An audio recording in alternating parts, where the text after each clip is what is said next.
everybody, we're here to talk about our reading this summer of A.S. Byatt's novel, The Children's Book. We're reading it with a group of friends, and we invite you to read along with us and comment below. I'll be watching the comments, and be great to have a conversation with all of you about this novel as well. We've decided we're not going to do 8 or 9 videos like we did last time, so we'll probably do 3 or 4 as we're in the process of reading. Again, one of the reasons we like to do these videos is we're talking about a book that neither one of us has read before, and so you're kind of getting in real time our reactions to the novel. Partly it's fun for us to talk about, but also it's kind of, I think, interesting for you to see how two English teachers talk about a book that they're reading for the first time. So let's get right into it. We're going to talk about chapters 1 through 15 today. One of the first topics that we wanted to discuss was the children in this novel. Yeah, I mean, they're such interesting characters, and she's really taken the time to draw each one very particularly. She has this technique where she'll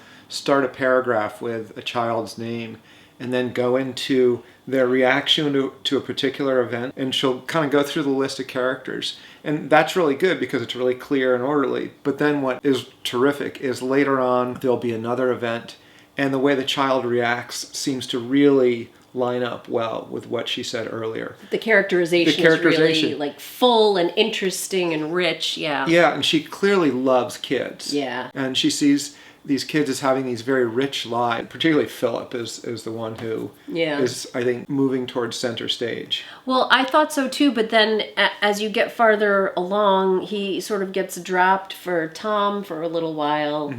I might be a little bit ahead of chapter 15, but not by much. The central character keeps shifting around. I mean, it's really a big cast of characters. They're a little bit hard to keep track of. But the children, I think what both you and I had remarked before when we were talking about them is that they have such rich interior lives. They have so much integrity, especially in relation to the adults. But it's not in a cheap or false way. They have a very rational, thoughtful perspective. So I can't remember which of the children it is who talks about the sort of the church hypocrisy of the adults, where the child is thinking, I go to church and I'm told that Jesus says, live this simple life, give to the poor, and I'm being told this by this priest in this starched, pressed, beautiful outfit. Well, actually, he talks about his mother, too, who does a lot of good works for the poor, but also is eating off the most expensive china. And he says, it seems quite clear to me what you're supposed to do. And the adults don't seem to recognize the hypocrisy in their own actions.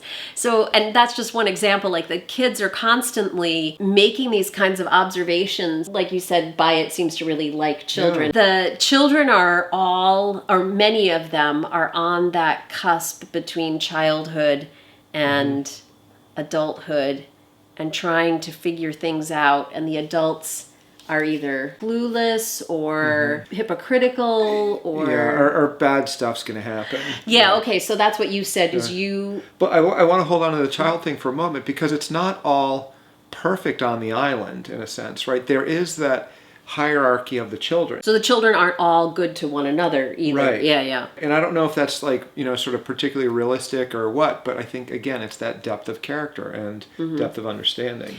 Yeah, so both of us, I think, also have a gnawing feeling that there's something terrible is going to happen to these children. Like, you and I have always had this rule about renting videos, which is no children in peril. Right. Because it's just too much. And I do have this horrible feeling like we may have just waded into this novel that we're really enjoying reading, but we're being set up for some terrible children in peril storyline. There are these intimations of sexuality between the adults and the children, that the children scene. Where the children are like they don't really know how to articulate it, and the adults don't seem to think anything of it, but as the reader you're thinking, oh, this is something. There's a creepy vibe. Yeah. Initially I thought these are going to be the soldiers of World War I. And I thought... The children are. Right. Actually, they're a little bit... I mean, it's 1895, say. Right. They may be They're old. A little on the old side, except the babies, the really little children. Yeah, and now I'm thinking that it could be something even more sort of insidious than just, trench World War warfare. One. Yeah. Yeah, it's a little concerning. Well, and also there are fairy tale elements. Literally, Olive, the mother of 6 or 7 of the children, is writing fairy tale stories, and she writes one for each of her children. And so far, we've gotten to read one of those, but knowing Byatt, presumably there will be more of her fairy tales woven into the story. But also, I'm seeing lots of little touches of the fairy tale world in the supposed real world that we're reading about as well. So, for example, the women in the Flood family, he's the potter, are all kind of without affect, and one of them is described almost as if she's one of those marionettes that we saw in that earlier scene, almost as if she's under a spell. In fact, I think Byatt uses that. Pomona, the sleepwalker? Imogen, right, and Pomona is sleepwalking. Byatt actually uses that phrase, under a spell. And then at some point, Philip finds a locked cabinet in the house, which the house is called Toad Fright, also a very fairy tale-ish name. And the locked cabinet, a direct reference is made to the fairy tale Blackbeard. At one point, the 4 older children, 2 girls, 2 boys, wander off into the woods. It's just like a Midsummer Night's Dream. Well, and when we meet Philip, he's living in this sort of mystical basement of the museum. Right. Actually, I wrote a quote down about how there's this sort of spilling between worlds, that fairy tale feeling even in the so-called real world. This is on page 115 in my copy. She writes, "The seen and the unseen world were interlocked and superimposed. You could trip out of one and into the other at any moment." Wow. Yeah, so I don't know how that's all going to work eventually, but she's certainly letting us know that there are these fluid boundaries between the two. Well, and that goes well with the fluid social boundaries between the ages, between the adults and the kids. And you said something too about double lives. There are a number of characters leading double lives. Right. I mean, I think one of the obvious one is Charles and Carl. He's using both names. Using both names, right? And, sort of Eton boy by day, radical revolutionary by night. But then you also have Flood, who has this vitriolic personality, but is also, like, when he is all there, this amazing potter. Artist. Artist. Well, he's bipolar. Right. I mean, she's not using that word, but that's how his personality is described. And then you have the Russian guy who is in society, and everyone treats him really well. And then they start to realize that he's a murderer, that he's an assassin. Do they know that for sure? Or are they just speculating? Yeah, so there are these, especially when it comes to the anarchists, they have this underground life and then this sort of respectable social life. Right, and you could even say it a little bit about Olive. She's this very maternal figure, although Violet does a lot of the work. Yeah. And maybe that's part of her duality as well. But she's runs the household, she's in charge of things, but then she's this 19th century cougar. She's got all these relationships with these guys. She's not necessarily a cougar. They're not necessarily younger than she is. No, but she is she's flirting with everybody. Fair enough, though. Her husband is cheating on her, and she knows it, and he knows she knows it, so, fair enough. So the other thing we were going to talk about today is why this is such a compelling read, because we're both finding it really compelling. It's a great read. What is it that Byatt's doing? Partly it's that distinctively British diction where I can't really explain it except to say that the characterization, like you said, is so rich, and she's just built an entire world, and she really takes her time. She's not galloping through the plot. She really takes her time. She sometimes gives us a little bit of rich backstory. There's, just these scenes that seem like maybe they're tangential, like the whole thing about Dobbin and Frank. They go off into the country together one day. But all of those things give you such a rich sense of this whole community. And I feel like that's a luxury in a way that American novelists are not afforded. Why? Maybe they're not afforded it. It's just it's not kind of a contemporary style in a way. I guess, but this book is 2009. It's not that old. But okay, a place that I'll meet you is that she's not coming out of a tradition with Hemingway. No, she is not. Right? She reminds me of Ian McEwan as a contemporary, but she also reminds me of Thackeray. In some ways, I feel like I'm reading the contemporary Vanity Fair. Right. But that doesn't really explain why it's a compelling read.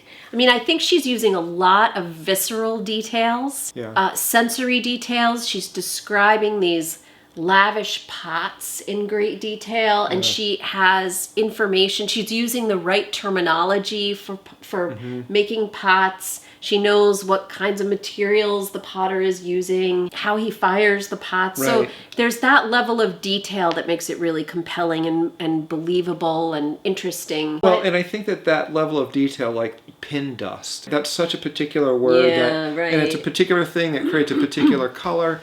And when an author is that exact, I'm willing to trust them. Yeah. So even where something seems like it's just a bicycle ride into the country, I'm like, okay, she's going to do something with this. I forget what writing teacher said, you shouldn't put anything in your reader's backpack that they don't need along the journey, or something to that effect. And so we don't know yet whether she's overstuffed our backpacks, but we trust her because she's such a good storyteller. I guess part of it also is that the characters seem so alive because she's weaving their stories into historical details. They seem like they could have been real people. Well, and she's as detailed with the pots as with the characters, with the house. She really takes her time, and that, lets me kind of settle into the story. Yeah, it's like luxurious to be able to sit down and just, you can kind of get lost in it. And I do feel with this book that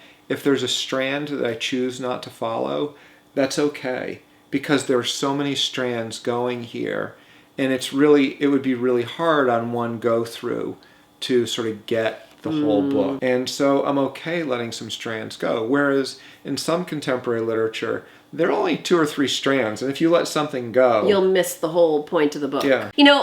It's very cinematic. I think that's another thing. There was one scene, actually, I think it's Philip walking up the stairs, and he sees one of Flood's pots on the landing for the first time. And I was thinking, oh, this is, I feel like I'm watching a movie, but what would be missing if I was watching a movie is the language, the beauty of the language. I just want to read a little snippet here to illustrate that, because I think the fact that she has both these cinematic visuals and the richness of the language together also is part of what's so compelling. She writes, "The imposing staircase took an interesting turn as it went up.